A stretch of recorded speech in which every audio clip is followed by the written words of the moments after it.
today we are going to be discussing the murder of Grace Millane. Grace Emmy Rose Millane was born on December 2nd, 1996. Grace was from Wickford, Essex in England, and her parents were Gillian and David Millane, and she had two brothers, Michael and Declan. Grace was such an outgoing and artistic girl and just loved adventure and trying new things.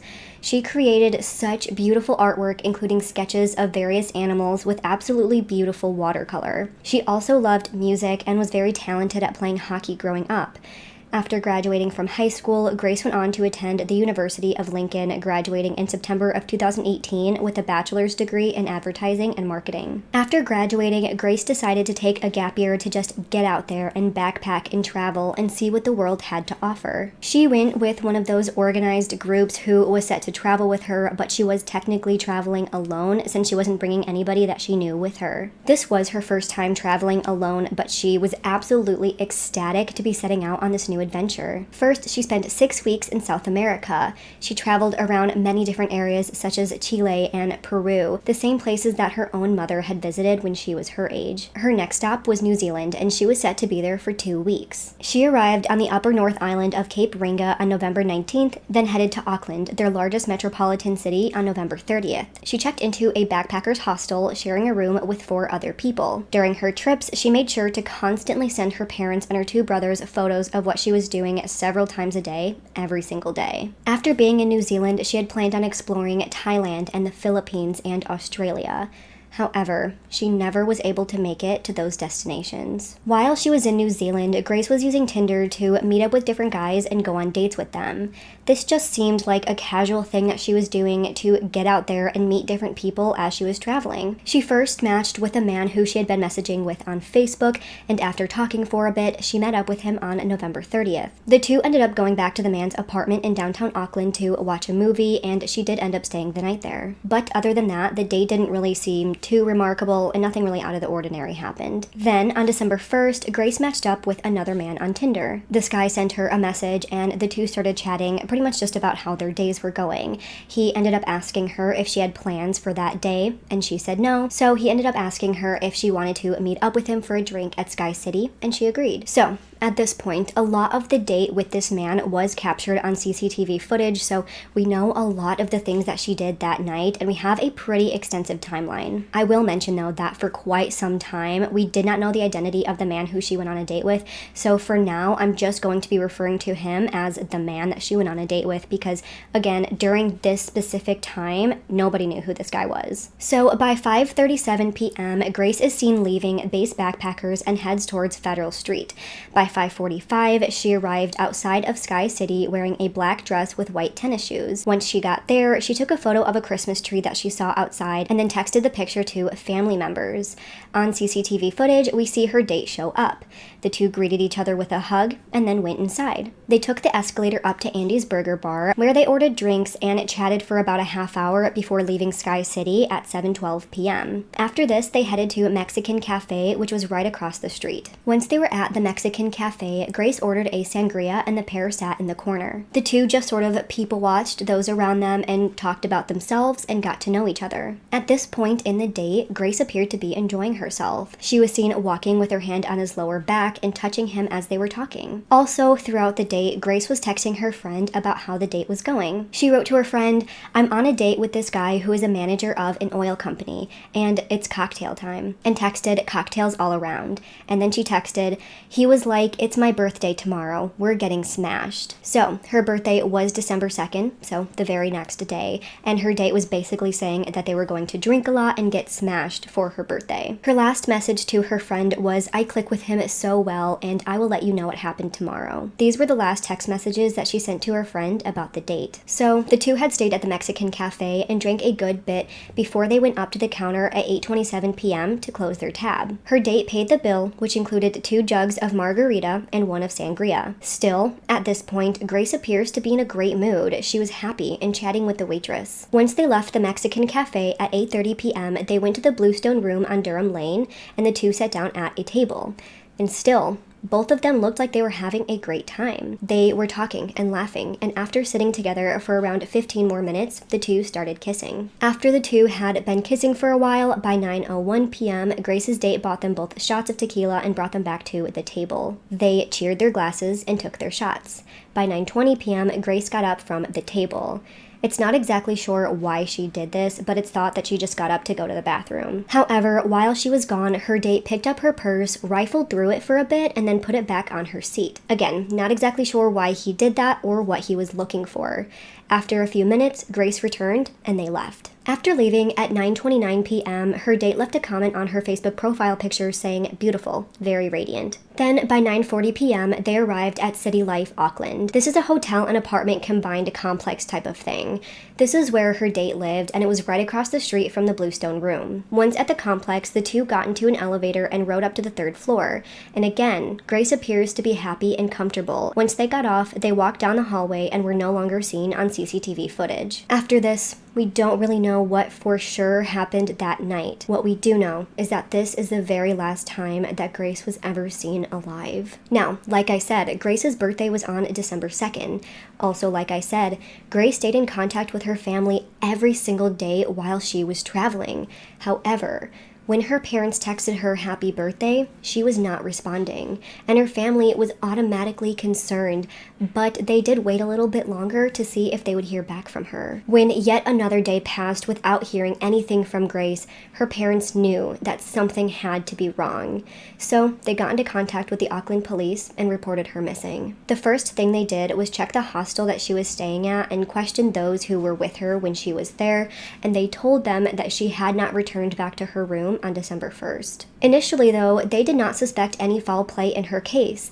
They said that they were keeping an open mind and they were going out and trying to examine any surveillance video that they could. They also released a picture of her and asked for anybody in the public who saw her that day to come forward. They said that they were still very hopeful that they would find Grace, but her family was not comforted by this at all. At this point, she hadn't posted on any of her social medias for days and hadn't been in contact with anybody. That was so out of character for her and hadn't happened at all since she left to travel. She had not gone a single day since she left without at least contacting somebody or posting on her social medias. So, her family and many others took to social media to speak out about her disappearance. Her father also flew out from England to New Zealand to speak with police directly. By the time he arrived, police conceded that the longer she was missing, the more concerned they were. At this point, police said that they had grave fears for Grace's safety, and by December 8th, they started to investigate her disappearance as a homicide investigation. Now, like I said, the police came out to the public to ask anybody to come forward if they thought that they had seen Grace. One witness claimed to see her alive and well at a grocery store, while another one said that they saw her hitchhiking on the southern motorway. But these sightings were not able to be confirmed, and the more police looked at surveillance video,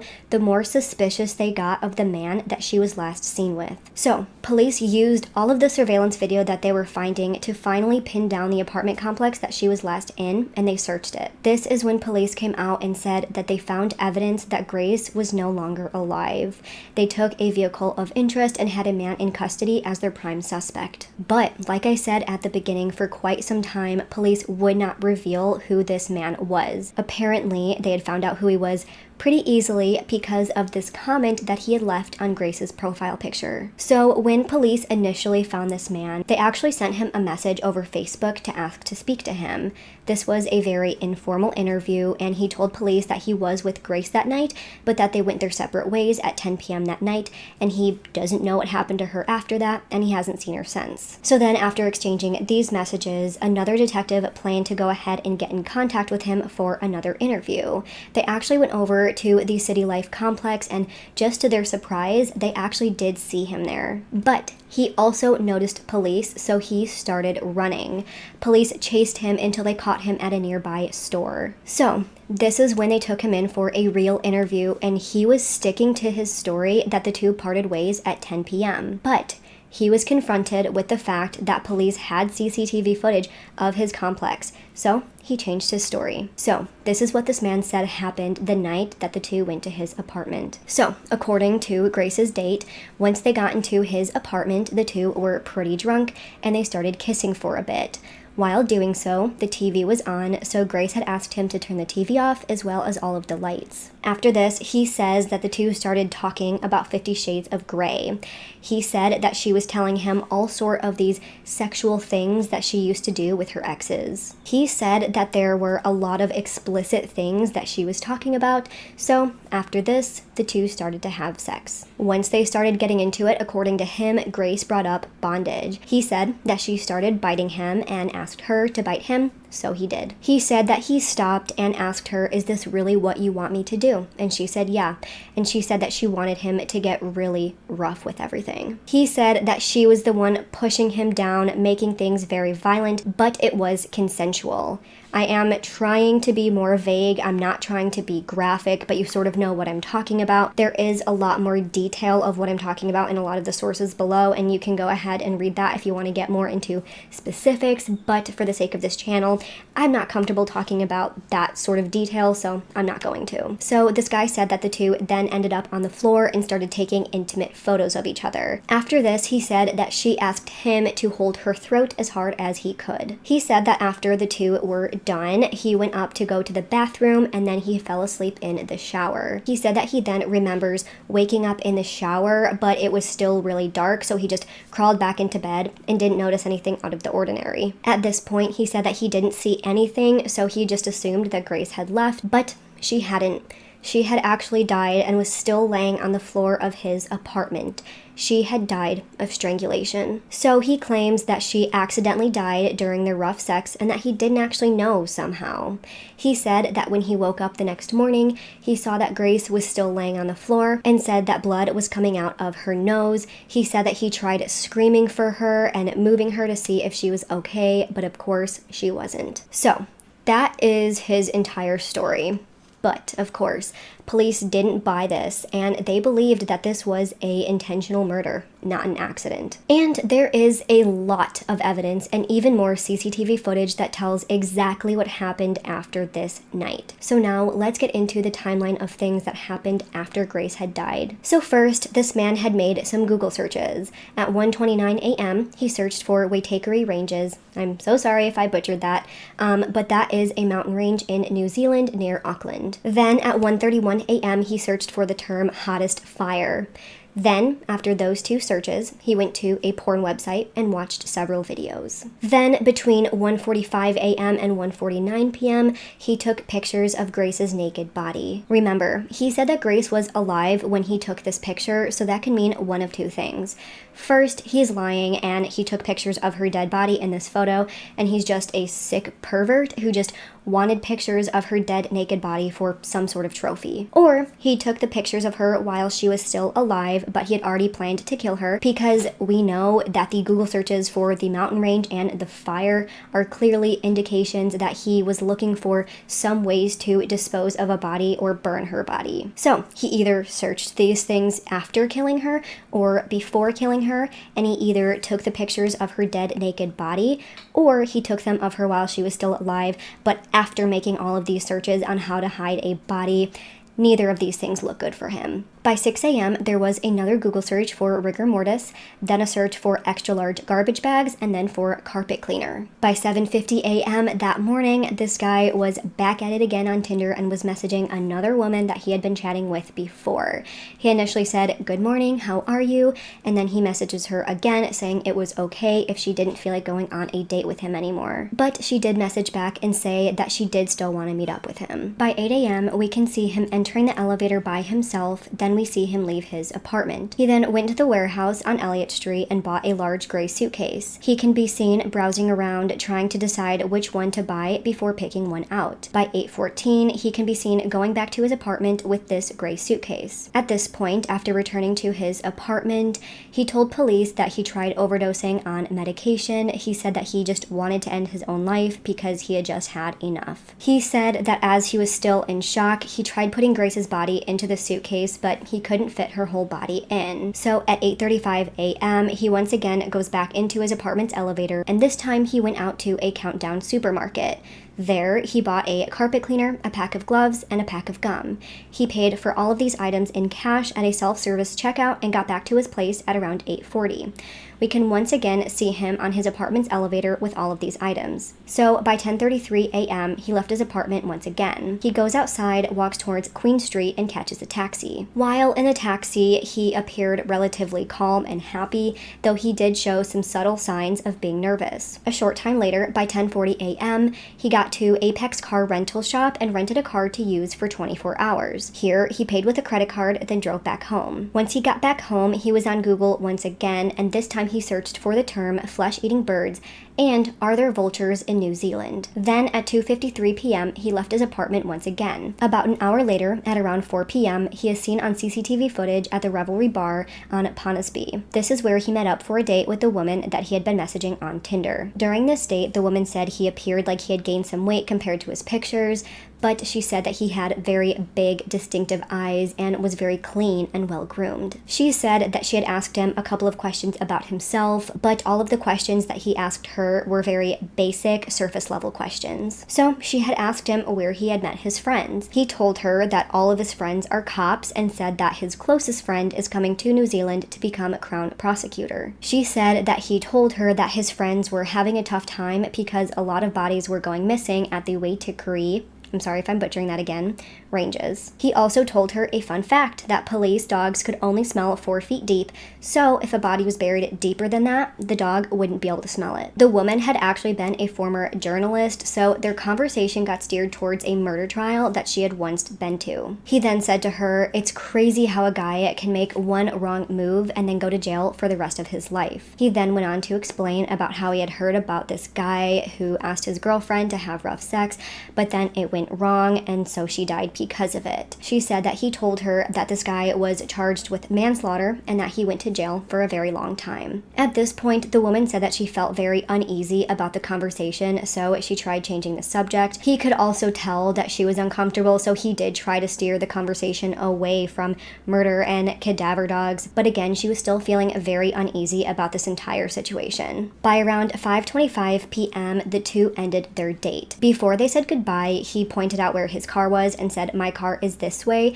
and she had actually parked on the same street as him, but she said that she was just feeling so uneasy that her instincts just kind of kicked in and told her to walk a different way. So she walked down a different road even though it was in the opposite direction of where her car really was, just because of how uncomfortable he made her. After the date, he went back home before leaving once again at 7:20.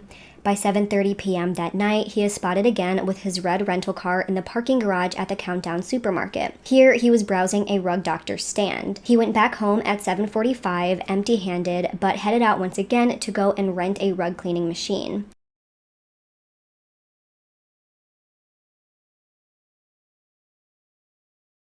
We can see him bringing the rug cleaning machine and some cleaning soap to his apartment. After taking it to his apartment about an hour later, we see him go back into the elevator with the cleaning machine and then went back to the store and he returned it. By 9:26 that night, he goes back to the hotel lobby. Remember, he lives in a sort of hotel apartment complex combo, and then he got a luggage cart and took it up to his room. He is then seen leaving his apartment with the luggage cart. On the cart, there are 2 suitcases and he has a black sports bag.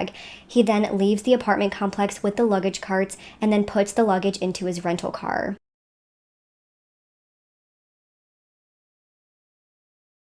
He then went and parked his car in the Wilson's parking lot and left it there overnight. After this, he once again goes to the store, and this time he bought gloves and stain remover. By 6:14 a.m., he's back up. He got back to his rental car and then started heading towards the mountain ranges. By 6:50 a.m., he stopped at the Western ITM hardware store and buys a shovel with an orange head and 4 bolts. He then continued onto Scenic Drive, buried the suitcase, which contained Grace's body, in a shallow grave, and then he covered it in branches. By 9:30 a.m., he returned to Auckland. He went to his apartment to grab a bag and headed out once again. After this, he dropped his bags off at the Mint dry cleaners, then headed to the warehouse again to buy another suitcase. After this, he goes to the car wash to clean out the inside and outside of his rental car, and he also cleaned a pair of shoes.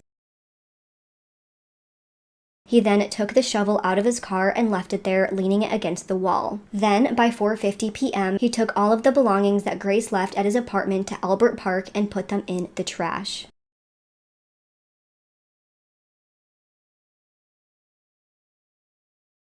The next thing we know is that on December 6th at 5:18 p.m., he left once again and took an Uber down to Mission Bay. We still don't know the exact reason for this trip, but it's thought that it was done to get rid of Grace's phone, because to this day, her phone still has not been found. He got home at 5:58 p.m.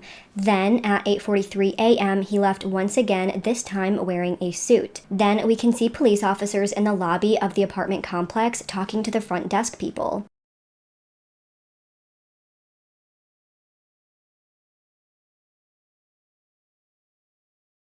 We then see the man walking around outside of the complex while police are still inside. After he walked off, police went out and started chasing him until they eventually caught up with him. This is when he spoke to police in person for the first time and told them that him and Grace went their separate ways at 10 p.m. that night. Once they caught up with him, police took him into the station for his official interview. At this interview, he was asked to give a DNA sample and he happily agreed, saying, "Yep, 100%, I haven't done anything wrong." After this interview on December 7th, this is when police came out and made it known that they did have a suspect in the case, and by December 8th, he finally admits that Grace was actually dead. This is when he told them the story that we discussed earlier about how it was all an accident and how he went to go get these cleaning supplies and everything that he did to get rid of Grace's body and all of the evidence. Then he actually told police where she was buried and led them to her body. But when he was asked if he killed Grace, he said no. But this didn't matter. He was under arrest for Grace's murder. I went to the warehouse at the atrium, and brought a suitcase. I went back and I was just in shock, because it just didn't seem right.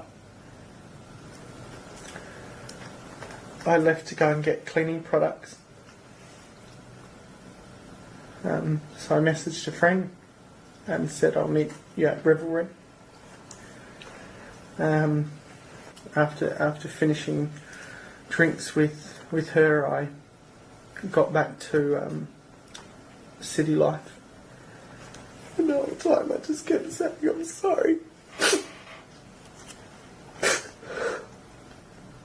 And then I went downstairs and I grabbed the porter thing and I put the suitcase on top of the porter thing. I drove the hire car into Wilson's car park and parked it. I woke up the next day at about 5 a.m. and drove the car out to Cumu. At first I picked up a shovel from ITM at Cumu. I ended up driving towards the Waitakaries. I went into the bush, I dug a hole, I went and got the suitcase and I covered the hole. And then I drove. Where is her possessions?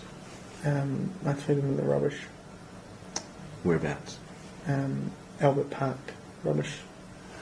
Right. So what items of her property have been disposed of in Albert Park? Everything. All of her clothing? Everything that was in the room. Right. Whereabouts did you clean the car, the outside of the car? I think it was in Henderson. I don't know West very well. Okay. And what did you use to clean the car? Water blaster thing from the car cleaning place. Did she have any injuries? Not that I can remember. I was just panicking. Did you inflict any injuries on her that caused her to die? No. Did you kill Grace Millane? Okay. And you're under arrest for the murder of Grace Millane on or about the 2nd of December. Do you understand? Yep. Did you intend to cause her death? No. Are you ready to take us to where she is? Yeah. By that next day, police came to the press to let everybody know that their search for Grace had come to an end. The entire family and police were all in complete shambles, and they were all just so disappointed with this outcome. But for quite a while, they still did not release his identity and blurred any surveillance video with him in it. By the time he was charged with Grace's murder, his identity was still being withheld, but finally, after a few months of being held, his identity was finally made public. Turns out, the man who murdered Grace Millane was 28-year-old Jesse Kempson.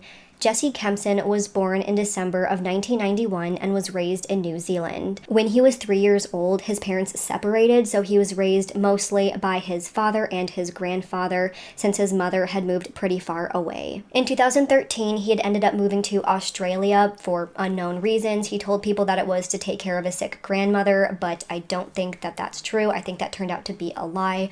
But while he was in Australia, he worked as a bartender and a builder for a bit. He then came back to New Zealand in 2016, then went on to attend Aotea College and played softball there. So it turns out the main reason why his identity was not being released was because he was actually facing 2 other sexual assault charges. One of these cases took place only 8 months before Grace's murder, and this victim also was a British tourist in New Zealand visiting family for a couple of weeks. While she was there, the two met on Tinder, and it was pretty much the same type of situation. The two had drank and then went back to his apartment where he raped her because she refused his sexual advances, and he thought that she owed him her body because he bought her drinks. This victim actually had not initially reported the attack because she was so terrified of him and was scared that he was going to track her down and hurt her once again. But once she saw the headlines of what happened to Grace, she reported her sexual assault immediately. Then, he was also accused of sexually assaulting his girlfriend.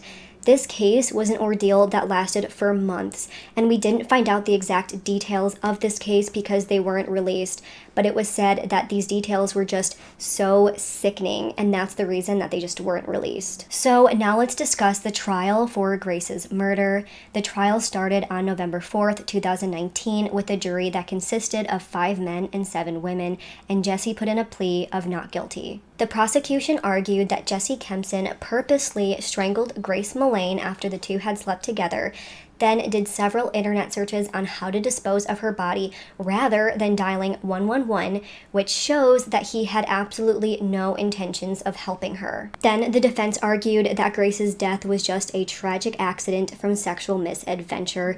They said that Grace was into bondage and then asked him to choke her really hard, and then things just went terribly wrong. They said that his actions following were that of a man who was in a state of panic and shock. So let's get into what the prosecution argued about Jesse Kempson. So they painted this picture of a man who is a sexual deviant who used Tinder to lure in young women for sex. There were several witnesses who went to the stand to say that they had also gone on dates with Jesse, which included sleeping together and choking. Another woman had said that the two had spoken for a couple of weeks, and in their conversations, Jesse had told her that he likes feet, dominating, and strangulation. But the two never ended up meeting up because this woman did not feel comfortable doing the things that he was asking her to do as they were messaging back and forth. Another woman took to the stand to talk about her experience with Jesse. She said that she went on a date with him expecting just to go to the bar and get some drinks, but instead they ended up going to his apartment where she straight up told him that they were not going to be sleeping together. At this point, he grabbed her, held her down, and tried laying on her so that she couldn't breathe until she just kicked and eventually got him off of her. Again, just like what I was telling you about what happened with him and Grace, there are a lot more very uncomfortable details about what he did to this young woman, and if you do want to find out more, check the resources below because that is all outlined there, but I am not comfortable talking about everything that she said. This woman also told the jury about all of the lies that he told her, and this is very similar to many of the lies that he had been telling to many different women. So throughout all of these Tinder dates, at some point he told one of the girls that he was this owner of a big company making upwards of $150,000 per year. He told another woman about how he had cancer. This lie actually came after a woman refused to sleep with him. He went into the bathroom and then came out and tried guilting her by saying that he felt really bad and that he had cancer. He told another woman that he had a law degree. He said that his parents died and he was adopted by a rich family. Then we know that he told Grace that he was a manager of this big oil company. That was a lie. The thing he told this journalist that he went on a date with right after Grace's murder, that all of his friends were cops, that was a lie. He just kept lying and lying about literally everything. Of course, the next thing in the trial was all of the surveillance video that they had of Grace and Jesse's night, and then everything that he did after her murder. Buying the suitcases, going on this date with this other woman, getting carpet cleaner and a rental car, and then cleaning out the rental car. The journalist he went on a date with also took the stand to talk about her experience with Jesse. Again, we know that he was talking about how a guy can make one wrong move and end up in jail forever, and that he knows somebody who went to jail for accidentally killing his girlfriend when they were sleeping together. The prosecution claimed that he was actually testing out his story on this woman to see if she would buy it, how she would react before trying it on police, and we know that he did end up trying the same story on police later. The next thing they did was talk about the crime scene. As we know, he tried his best to clean everything off of his carpet, but after being sprayed with luminol, it showed a very different story. There was a decent amount of blood or some sort of other bodily fluid, and this type of thing doesn't just happen over an accident. Then they discussed all of the inconsistencies within his story. This entire time, he was sticking with his story that this entire thing was an accident, and he had no idea that she had died until that next morning when he saw her laying there. He said that he was asleep with the light off after the sexual encounter. However, as we saw from before, he was doing a good amount of internet searches on his phone when he said that he was actually sleeping. Then, as we discussed earlier, he took those intimate photos after making these internet searches. So again, it's either did he already kill her at that point or was he planning on killing her? Either one, neither of these look good, but I will also note that these pictures were taken with the light on. So, if we remember from earlier, he told this story about how Grace had asked him to turn off the TV and turn off the lights before they started. Then, as they were going, they ended up on the floor, and that's when they took these pictures of each other. So, did they turn the light on again, and then take the pictures, and then get up and turn it back off? He never mentioned that. He said that it was dark the entire time, so dark that he didn't see her dead body laying on the floor for some reason. That also didn't add up.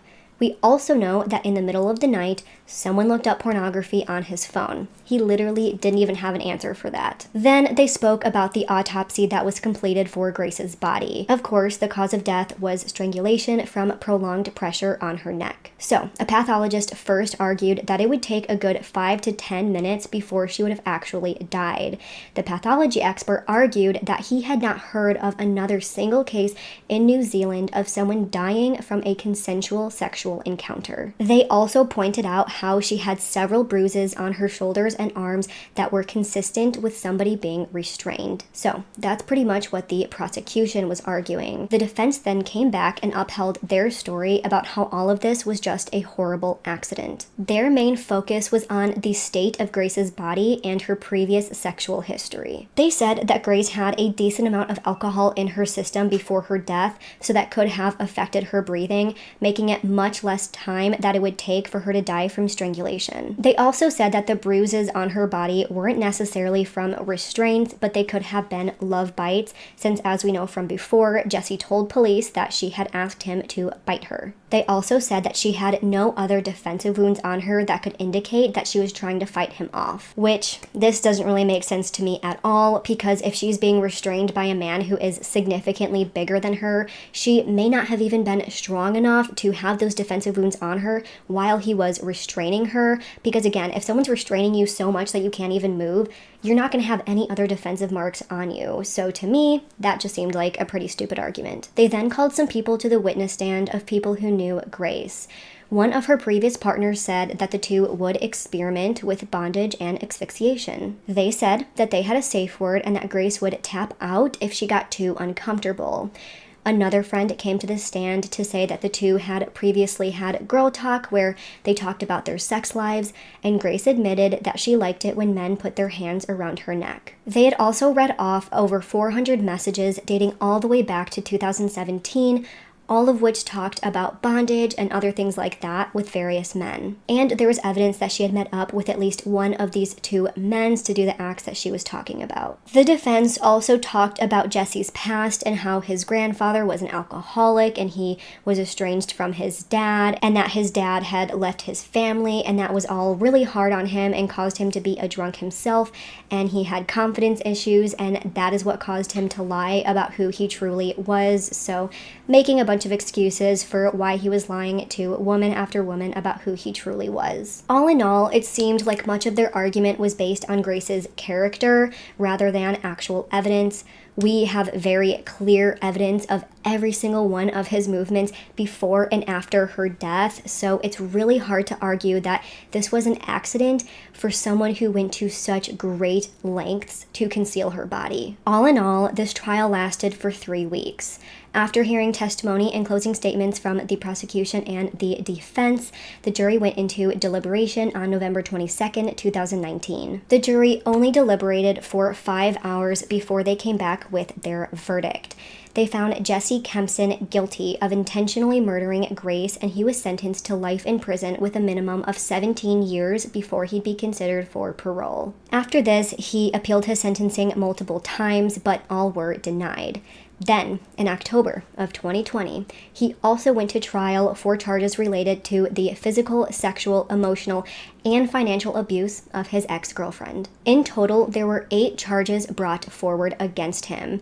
2 charges of sexual violation by unlawful sexual connection, 3 charges of male assaults to a female, 2 of assaults with a weapon, and 1 of threatening to kill. Thankfully, he was found guilty of all of these charges. For this, he was sentenced to 7 years. Then, in November of 2020, Jesse appeared in front of a judge once again for the rape charge of the woman that he raped after meeting her for a Tinder date. For this, he was charged with rape and he was sentenced to 3.5 years. But unfortunately, all of these sentences will be served concurrently rather than being stacked on one another. To this day, Jesse Kempson still hasn't said exactly why he ended up killing Grace. As far as I have seen, he still says that it was a complete accident, pretty much puts all of the blame on Grace, and will not say exactly what ended up happening that caused all of this. We have no idea if she did anything that made him mad, or if she turned him down, or what really happened to cause him to strangle her to death. Like, I can't even imagine how terrified she must have been, but whether he was strangling her because he was angry at her and didn't actually mean to kill her, or whatever it was, it does not matter. He strangled her to death, and I am so happy that they actually found justice for this. I will say that I am a little bit upset that he only has to serve 17 years before being considered for parole, but it's not a guarantee that he actually gets paroled. I'm just hoping that after seeing his extensive and very, very disturbing and violent history, that the parole board will realize that he is and will continue to be a danger to society and every single woman that he comes into contact with. I'm also really glad that they didn't just quit after they got the murder conviction and actually took the effort to bring justice to the women that he abused for so long, even before the murder. Being raped or sexually assaulted is literally one of the worst things that can happen to a woman, and it's something that sticks with her for the rest of her life. And after this happens, she is changed forever, so I'm just glad that he actually had to be held accountable for this. Grace's family was very happy with this sentence, and were happy to see justice be served for their beautiful young daughter. Grace was so young and had such huge aspiration for herself. I absolutely admire her motivation to just get out there and see the world. She was so brave for taking that step, even if it meant going it alone. I know that I wouldn't travel by myself, and the fact that she did has my respect 100%.